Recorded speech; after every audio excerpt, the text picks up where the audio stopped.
الفيسبوك بين الزيطة والعمق. الفيسبوك معروف عنه في أي مكان في العالم هو موقع للتواصل الاجتماعي ما عدا في مصر. الفيسبوك في مصر هو موقع للزيطة وإظهار العمق. عشان كده دايما تلاقي الشخص الزياط هو أكتر شخص بيهتم بتجميع اللايكات. هو متصور إن هو لما يجمع لايكات كتير فيسبوك هيحول له فلوس مثلا في حسابه اللي في البوسطة. وتلاقيه دايما بيستخدم البوستات اللي هي تجمع لايكات، يعني هل صليت على النبي اليوم؟ اللي بيحب ربنا يخبط لايك. تحداني اسرائيلي حقير ان اجمع 1000 لايك، والبوست ده لوحده بيقفلني، اللي هو بتاع تحداني اسرائيلي حقير. يعني انت اتحديت اسرائيلي حقير، انا ايه اللي دخلني في مشكله ما بينكم؟ وبعدين يعني هو الاسرائيلي الحقير ده وقفت معاه خلاص ان هو بيتحداك في اللي انت تجمع 1000 لايك، وانت كمان يعني لما هو اسرائيلي حقير انت ليه اتصل يعني اتكلمت معاه واتعاملت معاه؟ وبعدين يعني هو المثل بيقول يعني اللي يهزر مع العيال ما يخلاش من لا مؤاخذه. انت دخلت منافسه مع اسرائيلي حقير، زيت انت وهو، انا ليه اخش معاكم في المنافسه دي؟ وتلاقي كمان الشخص الزياط بيعمل لك تاج في صور انت مالكش علاقه بيها اصلا. يعني ممكن تلاقيه منزل صوره لوحده عامل لك فيها تاج، انت مالكش دعوه بالصوره، بس انت معمول لك فيها تاج عشان تعمل لايك ويلم لايكات ياما. كمان تلاقيه بيعمل لك اد في جروبات انت مالكش علاقه بيها. يعني ممكن تصحى الصبح تلاقي مثلا واحد عامل لك اد في جروب مدرسه الحياه، لعبه الهوى، امير الاحزان. انا قبل كده تجربه شخصيه، واحد عمل لي اد في جروب لانجري جويا. انا عايز اقول له انت لو تعمل لي اد في جروب قطنيل هيبقى افيد لي، بس هو بيعمل اد في اي جروب لاي حد عنده. وتلاقي كمان الشخص الزياط دايما بيعمل جوينج في اي ايفنت عنده، مش شرط يكون الايفنت فين ولا ميعاده امتى، بس هو بيعمل فيه جوينج. اي ايفنت يجي له هو بيعمل فيه جوينج وخلاص. حتى لو كان تلاقيه مثلا عامل جوينج في 4 ايفنتات في نفس اليوم في نفس التوقيت، ما تعرفش ازاي، بس هو عامل جوينج وهو متعود كده.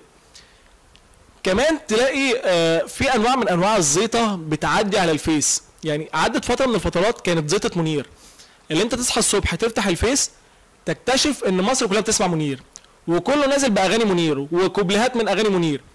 في حين اللي انت لو سالت واحد مثلا من اللي منزلين كوبليه لمنير دوت وقلت له مثلا الكوبليه دوت من اغنيه ايه، هو ما يعرفش، بس هي زيطه منير. لو قلت له مثلا غني لي الكوبليه ده باللحن، والله ممكن يغنوا لك مثلا على مهرجان المدفعجيه، هو مش عارف اصلا يعني الاغنيه بتاعت ايه، بس هم اليومين دول بتوع زيطه منير. خلصنا من زيطه منير بقى، دخلنا في زيطه فيروز والقهوه، اللي انت تصحى الصبح تلاقي مصر كلها بتشرب قهوه وبتسمع فيروز، وتلاقي كله منزل بوست ان هو مفيش احسن من اللي انت تبدا اليوم باللي انت تسمع فيروز وتشرب قهوه. نفس الشخص ده بيكون بيضرب شاي حلبسه وبيسمع اوكا وتيجا، بس هي زيطه كانت ماشيه كده اليومين دولت.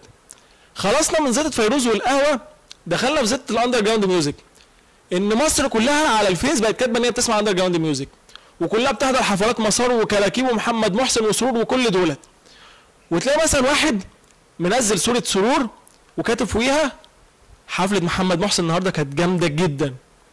على فكره انت كده يا اما حضرت حفله غلط، يا اما انت حضرت الحفله ومش عارف اسم اللي بيغني، يا اما انت ما نزلتش من بيتكم اصلا. يعني لان محسن صوت وسرور صوت، محسن شكل وده شكل، يعني ده معدي عن ده، انت ليه بتخلط ما بين الاثنين؟ مفيش اي وجه شبه ما بين الاثنين خالص.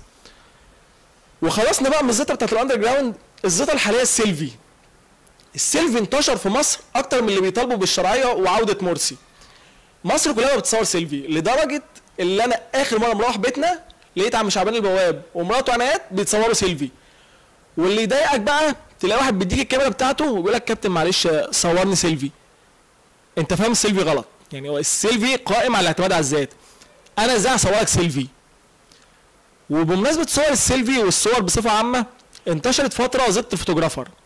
اي واحد ينزل اشترى كاميرا ب 300 جنيه ديجيتال من شارع شاكور، يروح البيت كارت بيجي على بقى فوتوغرافر ويقوم باعت لك اللينك بتاعها لايك اند شير.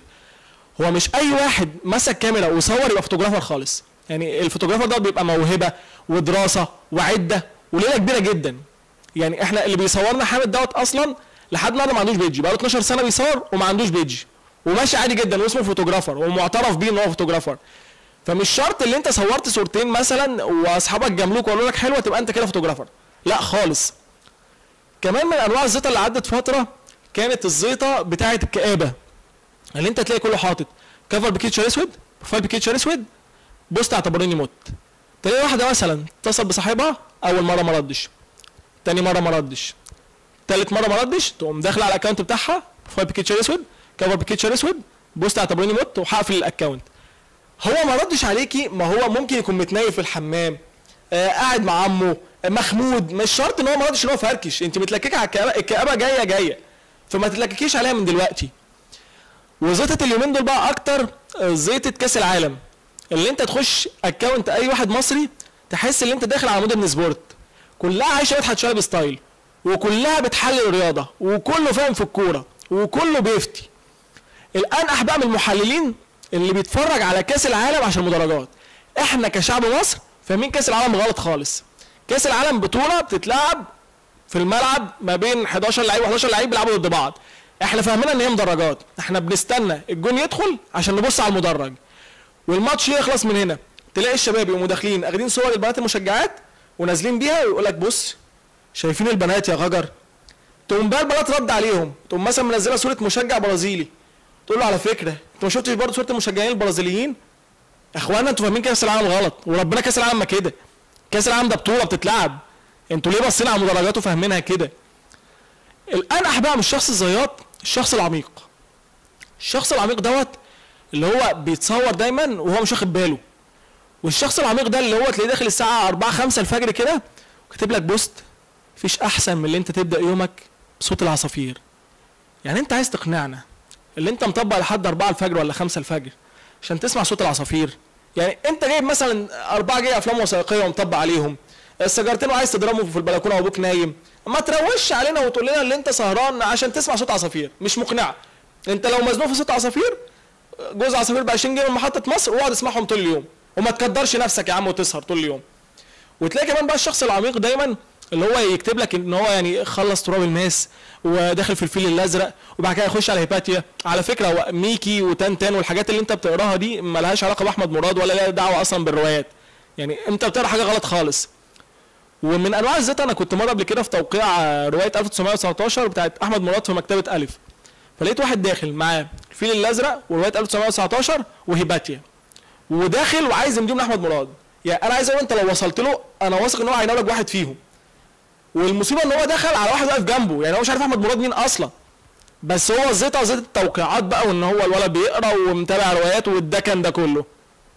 مشكلتنا مش ان انت عندك هوايه او حاجه بتحبها بتحب تعملها، المشكله في ان انت تكون ماشي مع الزيطه، اللي انت تكون واحد من القطيع، اللي انت جزء من التيار.